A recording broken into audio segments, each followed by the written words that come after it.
సర్ప సంతానమా మీ మీదకి ఏమొద్దన్నాడో ఉగ్రత. నువ్వు తట్టుకోలేవు. అప్పుడు సడన్ గా నీకు నోరు అడిపోద్ది అంతే, సడన్ గా నీ కాలు చేతులు అడిపోతాయి అంతే, సడన్ గా నీకేదో హై ఫీవర్ వచ్చేది అంతే, సడన్ గా నువ్వు పిచ్చిదారు అయిపోతావు అంతే, సడన్ గా నువ్వు అనుకోని రోగం ఏదో వచ్చేద్దంటే అది దేవుని ఉగ్రత. మారండి అని చెప్తున్నా, మీకు ఎవరికి అర్థం అవట్లే. అమ్మ మారు తల్లి గడ్డం పట్టుకుని మరీ చెప్తున్నాం, బాబా నా బాబు గారు శనివారం రా బాబా, శనివారం రా నాయన, ప్రార్థన చేసుకో నాయన, ప్రార్థన రా నాయన, గడ్డం పట్టుకుని పేట కొడతాడు, ఏదో రోజున మనసులో ఓడిపోతావు అన్నమాట. అది ఉగ్రత. అది రాకుండా చూసుకోమని చెప్తున్నాను నేను. అది రాకుండా చూసుకోండి. దేవుని కోపం వస్తే నువ్వు తట్టుకోలేవు, దేవుని కోపం వస్తే నువ్వు నిలబడలేవు, దేవుని కోపం వస్తే నీ జీవితం అంతా ఓకే అంటే సడన్ గా దాన్ని ఏమంటారంటే న్యూట్రల్కి వచ్చేద్ది అన్నమాట. ఏంటి ఎంత సడన్ గా నోరు అడిపోయిందా, ఏంటి ఎంత సడన్ గా కాళ్ళు చేతులు అడిపోయినాయా, ఏంటి ఎంత సడన్ గా ఎలాగ అయిపోయింది ఈ మనిషి, ఏనుగులాంటి మనిషి ఏమైపోయింది, పీనుగా అయిపోయింది, ఏనుగులాంటి మనిషి లాగా అయిపోయాడు. అది ఉగ్రత అంటే. ఇప్పుడు అల్లా అన్నట్టు ఉండదు. అప్పుడు తోలు తీసి నరకంలో బారెత్తాడన్నమాట. మీకేం అర్థం అవట్లే. ఈ రోజు ఉన్నట్టు ఉండదు, అర్థం చేసుకోండి. అంచేత కన్యక తన ఆభరణమును మరచున, పెండ్లు కుమార్తె వడ్డాణం మరచున.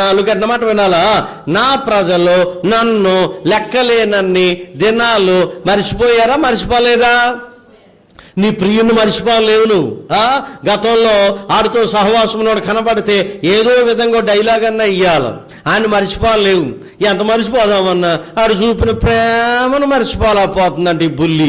అవునా, ఆడు చూపిన ప్రేమ, ఆడు మాట్లాడే మాటలు మర్చిపోలేకపోతుందంట. మరి ఈడెవడో ఈడేలేండి, ఆడు మాత్రం మర్చిపోదు.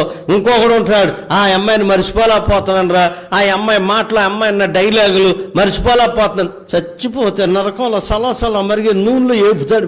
వాళ్ళకి చేయబోడు, మరి ఆ అమ్మాయి వాళ్ళకి చేయబోనట్టుంది. పొరపాటు నా దగ్గరకు వచ్చేసింది, ఏయో మాట్లాడేస్తుంది. నేను సడన్ గా అమ్మ నేను పాస్టర్ గారిని అంటే ఆ అమ్మాయి మరి చచ్చిందో బతికిందో అయితే మరి నాకైతే తెలియదు అన్నమాట.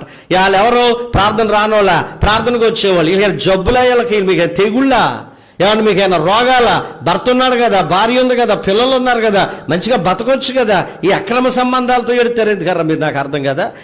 మీరు కూడా బైబిల్ ఓపెన్ చేయాలి. కూర్చోండి బైబిల్ ఓపెన్ చేయి. తీరుబడిగా కూర్చోడానికి రాలేదు మీరు, బైబిల్ ఓపెన్ చేయి. తీయండి, అందరూ బైబిల్ ఓపెన్ చేయండి. 103వ కీర్తన 8వ వచనం 2వ వాక్యం. నా ప్రాణమా, చెప్పండి, నా ప్రాణమా యెహోవాను స్తుతించు. ఎవరన్నారు ఈ మాట, ఎవరన్నారు ఈ మాట అని అడిగాను నేను. దావీదు అన్నాడు. ఎవరితో అంటున్నాడు, నా ప్రాణమా, నా ప్రాణమా దేవుణ్ణి ఏం చేయాలి నువ్వు, స్తుతించు. ఓ నా ప్రాణమా, ఓ నా అంతరంగమా, ఓ నా సమస్తమా ప్రభును స్తుతించు అన్నాడు. బైబిల్లో మరొక ఆయన అన్నాడు, మత్తయి సువార్త 12వ అధ్యాయంలో, ప్రాణమా తినుము, తాగుము, సుఖించు, గంతులేయి, నిద్రపో, తర్వాత నరకానికి పో అన్నాడు కదా.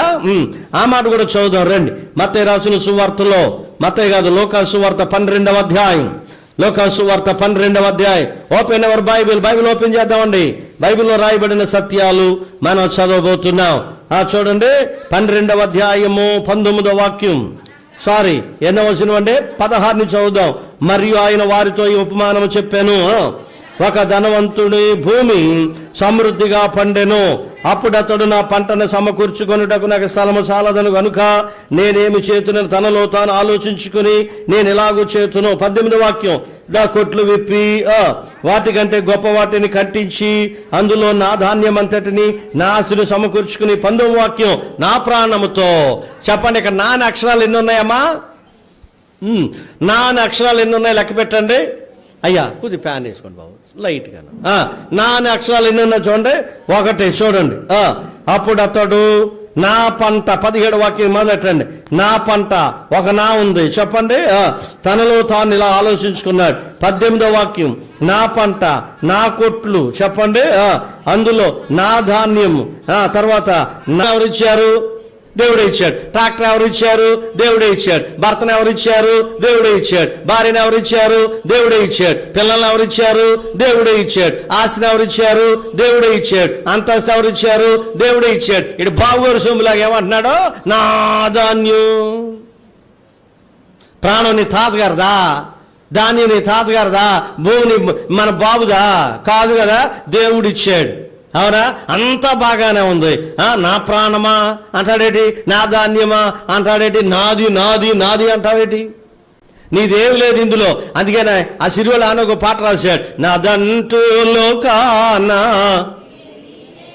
పాడకండి పాడకండి పాడకండి పాడకండి బయటరే. చప్పలు కొట్టకండి, చప్పలు కొట్టండి, చేతులు కట్టేసుకుని ఇలా 2 చేతుల్లాగా కొట్టకమా బయట. చప్పలు కొడుతున్నావా? కొట్టుకో చప్పలు కొట్టు, చేతులు కట్టేసుకోండి. రే పురుకోసం తెచ్చి చప్పలు చేతులు కట్టారా?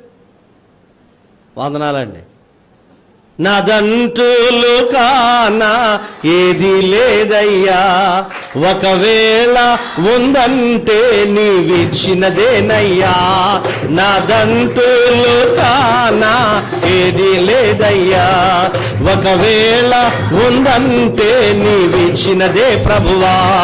నీదే నీదే బ్రతుకంతా నీదే, నీదే నీదే బ్రతుకంతా నీదే. నాదంటూ లోకానా ఏది లేదయ్యా, ఒకవేళ ఉందంటే నీవిచ్చినదేనయ్యా. హల్లెలూయా. ఇందులో ఏమన్నా మంది ఉందా? ఆయన ఏమన్నాడు చూడండి, మళ్ళీ 17వ వాక్యంలో ఏమన్నాడు చూడండి. అప్పుడు అతడు నా పంట, చెప్పండి, పంట పండించేది ఎవరండి? యేసుప్రభు ఏమన్నా తెలిసిన, సర్వభూమి నాదే కదా అన్నాడు. భూమి యేసుప్రభుదే, భూమి ఉంది. తర్వాత ఏముండాలా? వర్షం కురిపించాలి. వర్షాన్ని ఎవరు కురిపించారు చెప్పండమ్మా? 66వ కీర్తన రండి. వర్షాన్ని కూడా దేవుడే కురిపించాడు.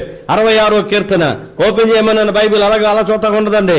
బైబిల్ ఓపెన్ చేయండి. 68వ కీర్తన అనుకుంటా. తొలకరి వర్షమును కడవరి వర్షమును ఆయన కురిపించాడు. 65వ కీర్తన 9వ వాక్యం, నువ్వు భూమిని దర్శించి దాన్ని తడుపుచున్నావు, దానికి మహదైశ్వర్యము కలుగు చేసి ఉన్నావు. దేవుని నది నీళ్లతో నిండి ఉన్నది. నీ భూమిని అట్లు ఏం చేశావు? సిద్ధపరిచావు. వారికి ధాన్యమును, అది ధాన్యం ఇచ్చింది ఎవరు? వర్షాన్ని కురిపించింది ఎవరు? యోబు గ్రంథం 36వ అధ్యాయం. నువ్వు భూమి మీద పడుమని వర్షముతోను మహావర్షముతోను, చెప్పండి. యోబు గ్రంథం 37వ అధ్యాయం 6వ వాక్యం. 6వ వాక్యాన్ని చదువుదాం. నీవు భూమి మీద పడుమని హిమముతోను, రెండోది వర్షముతోను, మూడోది మహావర్షంతోను. ఇక్కడ 3 మాటలు ఉన్నాయి. చెప్పండి. నువ్వు భూమి మీద పడుమని, మొదటిది హిమముతోను, రెండోది వర్షముతోను, మూడోది మహావర్షముతోను. ఆయన ఏమిచ్చాడట? ఆజ్ఞ ఇచ్చాడు. అంటే వర్షం కురమని దేవుడు ఏం చేశాడంటే ఆజ్ఞ ఇచ్చాడు.